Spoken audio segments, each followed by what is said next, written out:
سلامونه ملګرو، زه یم دیدار یوسفزی او نن ستاسو سره صحت په حواله د یو بل مهم ټاپک سره حاضر یم. او نننی ټاپک زما دی د بلډ شوګر په حواله. زه به نن په دې خبره کوم چې لکه شوګر مرض څه شی دی، دا څنګه لګي، د دې علامات څه دي، د دې نه موږ بچ کېدی څنګه شو، او که موږ ته دا ولګي دا موذي مرض، نو موږ په دې باندې څنګه قابو موندلی شو. دا ټولې خبرې به زه کوم او کوشش به دا کوم چې لکه زما انداز داسې اسان او عام فهمه وي چې عام خلک پرې پوهه شي، ځکه چې دا هم د عامو خلکو دپاره ده چې لکه هغو به ځان څنګه بچ کوي او بیا که راشي نو په هغې به قابو څنګه مومي. دا ټاپک یا دا دغه چې کوم دی، دا مرض چې کوم دی، نو دا څنګه په خپله هم پیچیده دی، دغه شانتې دی دا ټاپک هم پیچیده دی. نو زه به کوشش کوم چې په یو دوه ویډیوګانو کې دا ټول راغونډ کړمه، ځکه چې ویډیو بیا ډېره اوږدېږي. نو د ټول نه مخکې شوګر لکه دی څه شی د دې دا مرض دی څه، په دې باندې که مونږ خبره کوو نو زه به خبره دې ته راوالم چې لکه انسان وجود چې کوم جوړ دی نو هغه په ډېر سیسټمونه دي په هغې کې، او هر یو سیسټم په خپل حساب باندې کار کوي. د دې کې یو سیسټم چې دی هغه هارمونل سیسټم هم دی، او هغه هارمونز چې کوم دي نو دا مختلف ګلینډز کې چې مونږ ورته غدود وایي، او دغه هارمونز په مختلف سیسټمو باندې خپل خپل اثرات لري او خپل خپل کار کوي. دغه شان شوګر کنټرول کول لپاره چې په وجود کې کم ګلینډ دی یا کوم غدود دی، نو هغې ته مونږ پنکریاز وایو، لبلبه ورته وایي. دغه پنکریاز کې دوه غټ قسمه هارمونز یا مادې چې هغه خارجیږي، یو ته انسولین ویلی کېږي او بل ته ګلوکاګان ویلی کېږي. انسولین نوم به ټولو خلکو اورېدلی، خو ګلوکاګان کېدی شي ډېر خلکو نه اورېدلی. دا دواړه ډېر مهم دي. انسولین چې کوم دی هغه پنکریاز کې هغه چې کله مونږ خوراک وکړو او په وینه کې د شوګر مقدار زیات شي، نو دغه انسولین چې کوم دی یا دغه هارمون چې کوم دی یا دغه ماده چې کومه ده،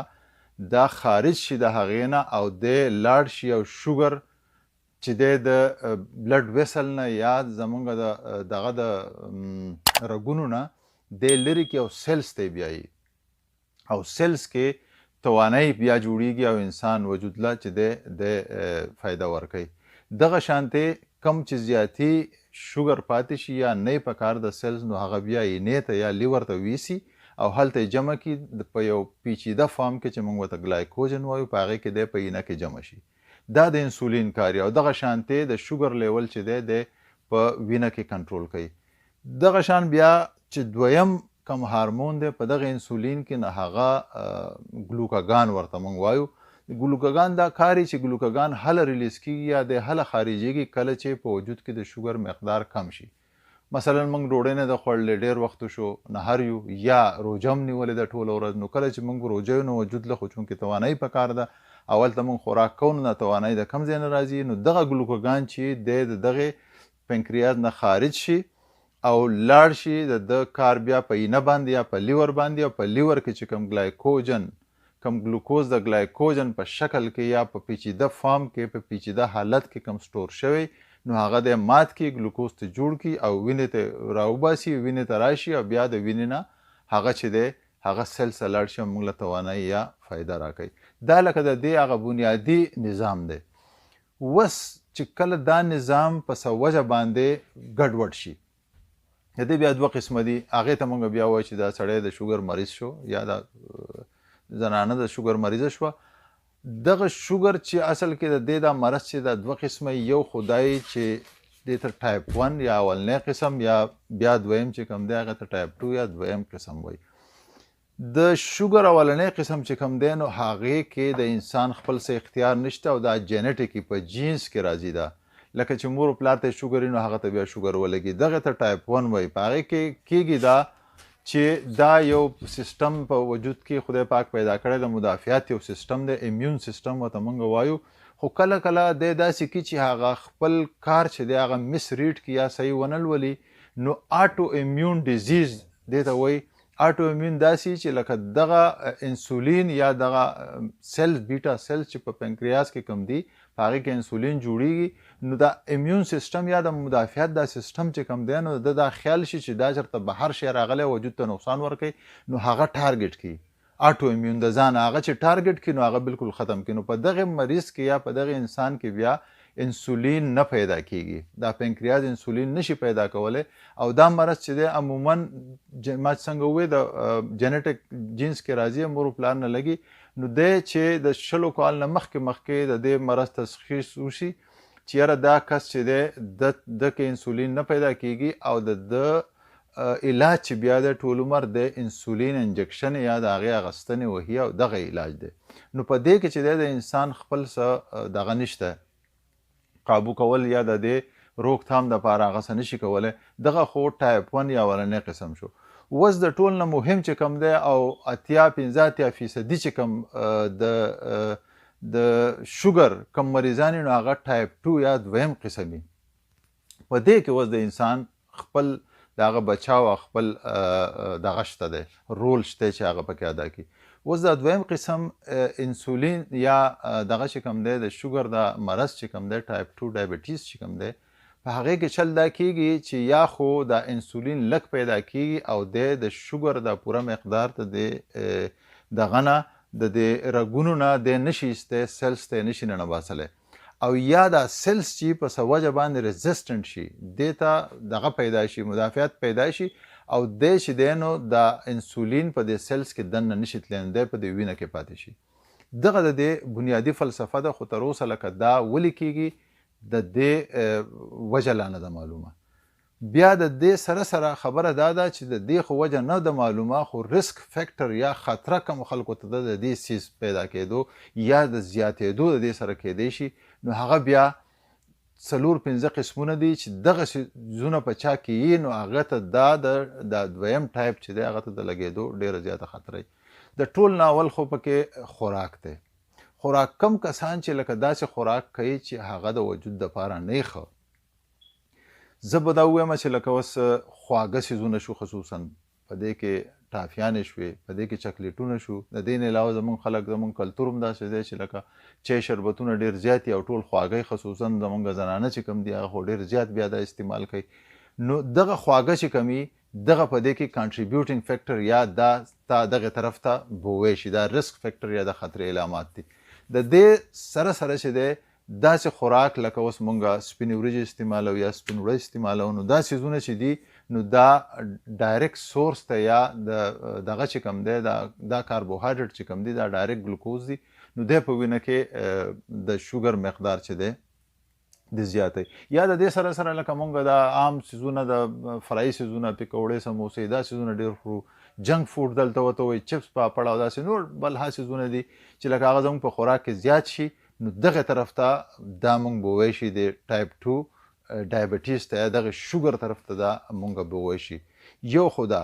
دویم بیا زمونږ ناسته کله چې مونږ زیات کینو او اکسرسایز نه کوو نو دا هم یو کانټریبیوټینګ فیکټر دی یا په هغې کې تا ته د شوګر طرف ته انسان به وایي شي. دریم بیا وزن زیاتېدو.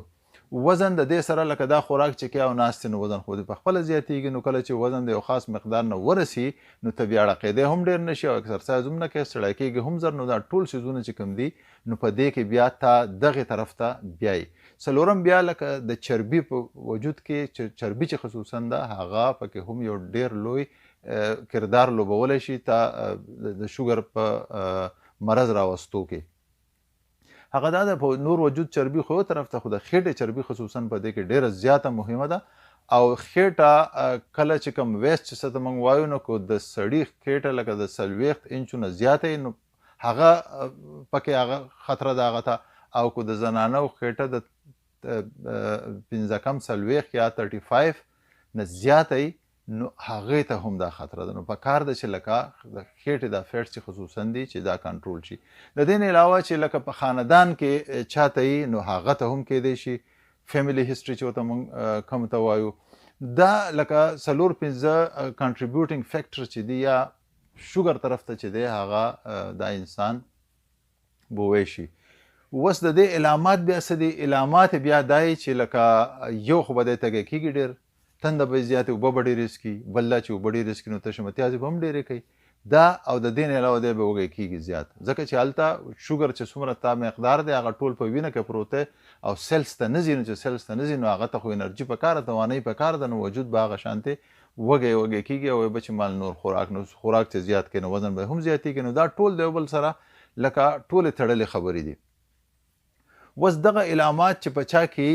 نو پکار ده که یې هم نه لکه زه به اوس ووایم که چاته په خاندان کې یا دا خبره خصوصا د 40 کال نه پس خو هر سړي له دلته سکرینینګ ټسټونه کېږي، زموږ په وطن کې خو هغه هم نه کېږي. نو پکار ده چې هر سړی خپل بلډ ټیسټ کوي، د وینې ټیسټ کوي او دا معلوموي چې آیا ماته شته که نشته، که فرض که نه وته یا په خاندان کې یا وزن زیات یا نه دا نور کومې خبرې چې ما وکړې دا علامات پکې، نو هغه بیا پکار ده چې لکه دغه ټیسټونه په دغه حساب باندې دویمه درېیمه میاشت خامخا کوي چې ګوري چې یاره زما په وینه کې د شوګر مقدار څه دی. په دې کې لکه ګلوکوز چې کوم دی اوس دغه ټیسټ دی کوي، نو ګلوکوز عموما دوه قسمه دی ټیسټ کوي، یو رینډم ورته وایي بل ته فاسټنګ وایي. رینډم لکه عام چې تا خوراک کړی نو هغه پکار دی چې ستا د 70 او د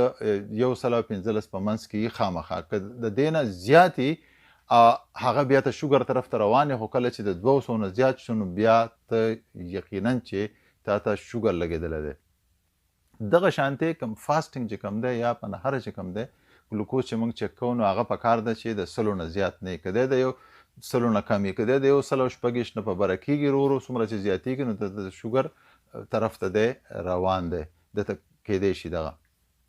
دا څیزونه به ګوري. د دې نه علاوه یو بل ټیسټ یې هغې ته وایي A1C. هغه دا دی چې لکه هغه په وینه کې د شوګر مقدار ګوري، ډېر وخت دپاره ګوري، نو د هغې پرسنټیج یا د هغې فیصدي تناسب دی راوباسي او هغه دا چې کله دغه فیصدي تناسب چې دی هغه د 5.7 نه یا 5.7% نه زیات شي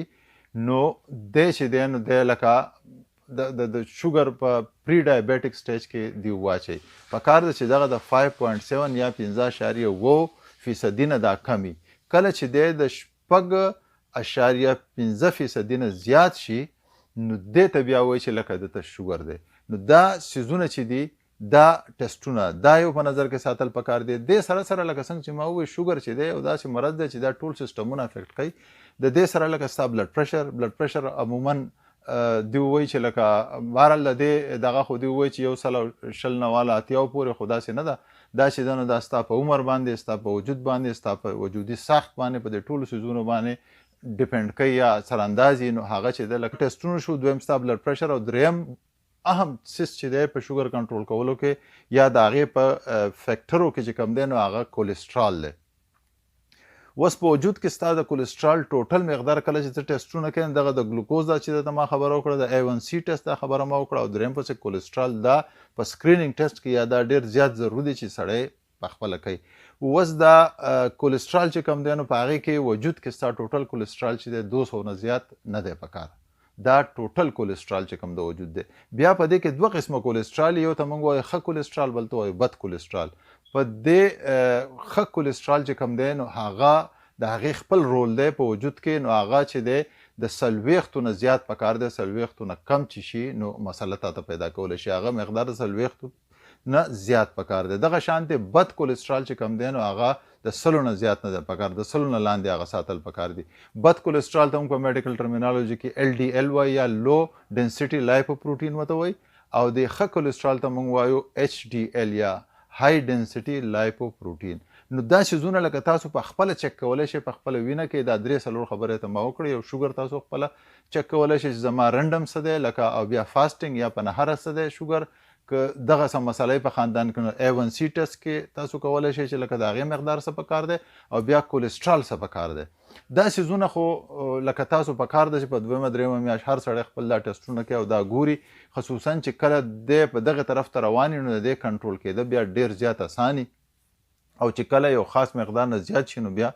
ډېر زیات وخت هم غواړي او ډېر زیات انرژي هم غواړي چې لکه دغه شی واپس کی. څنګه چې ما وویل لکه دا شوګر چې دی نو دا ډېر زیات سیسټمونه افیکټ کوي، اثرانداز کېږي په سیسټمونو باندې. د دې اثرات چې نو لکه یو په ګردو باندې، ګردې چې کوم دی زموږ پښتورګي نو هغه چې دی هغه ګردې د شوګر د وجې نه فیل شي او د دې خپل فلټریشن کم شي او چې دی نو بیا لکه دغه نشي کولی ډایلیسس باندې شي او لویه مسله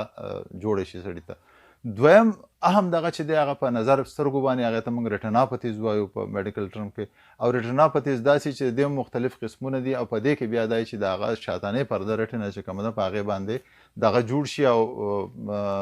په هغې کې خپل د نري نري رګونه چې کوم هغه افیکټ کړي او د نظر چې دی د ختمېدو خطره وي. دریم بیا نرز باندې د نیوراپتیز په نرز باندې د ډېر زیات غټ اثر او خصوصا زموږ د لاس او خپو د رګونه چې دي نرز هغه رګونو ته وایي کوم چې زموږ حس وړي یا کوم چې سنسیشن کوم باندې چې مونږ معلومو لکه یو ځای درد کېږي تا چا ګوته وچیچله ګوته خوږ شوه درد وشو دغه درد سنسیشن چې کوم دی دا ټول د نرف سره وي. نو دغه نرف چې کوم دی په دې خپو کې خصوصا په لاسو کې نو خپې چونکې زموږ نه لرې نو اوس دغه نرف سنسیشن چې دغه حس کم شي و درد چې دا هم د خدای پاک یو لوی په انسان باندې یو لوی ښه پیرزو ده لکه چې درد کېږي نو ته به علاج کوې چې درد نه نو علاج به نه کوې نو درد په هغې کې کم شي حس کم شي نو تا ته درد نه محسوسېږي. کله چې تا درد نه محسوسېږي یو ځای خوږ شو کټ شو نو هغه تا ته نه محسوسېږي نو ته بیا علاج هم نه کوې چې علاج یې نه کوې نو په هغې کې انفیکشن وشي په هغې کې جراثیم پیدا شي او چونکې د شوګر مریض چې کوم دی په هغې کې اصل کې شوګر زیات او دا د جراثیمو د افزایش دپاره یو ډېر ښه ځای نو په هغې کې بیا هغه جراثیم چې دی هغه ډېر زیات زر دغه کېږي دا تقسیمیږي او هغه دغه چې کوم دی د انفیکشن چې کوم دی هغه زیاتېږي نو هغه بیا دونه زیات شي چې لکه په هغې کې بیا اکثر د هغو نه خپه هم کټ کېږي. نو لکه په نرز باندې د دې ډېر غټ اثر بیا په زړه باندې بلډ پریشر چې زیات شي نو هغه د زړه باندې د اثر د دې نه علاوه په مزغو باندې د لوی زیات اثر مزغو باندې چې کله بلډ پریشر سیوای شي نو د هغې نه چې دی نه تا ته فالج کېدی شي او نورې ډېرې مسلې کېدی شي. دا ټولې خبرې چې دي دا د شوګر په حواله ما وکړې دا ویډیو زما زیاتېږي او زه به انشاءالله پر روانو ویډیو کې بیا ډېره مهمې خبرې چې لکه دا خو علامات شو او دا ته د بچاو دپاره کولی شي خو که یو کس ته اوس دا شوګر ولګېد نو هغه به څه کوي په دې کې ډېر مهم رول دی لکه په 4 درجه بندۍ کې کړي دي ټول ناول پکې خوراک دی دویم پسې اکسرسایز دی او دریم پسې بیا د خولې دوايي ده او څلورم چې دی هغه بیا انجکشن دي یا د انسولین انجکشن انسولین ستنې دي. په دې کې د خوراک ډېر زیات مهم رول دی په دې به ډېره زه تفصیلي خبره کوم او داسې دغه دې څیزونه دي چې هغه مونږ خورو نو مونږ دا شوګر یوازې کنټرول کولی نه شو بلکې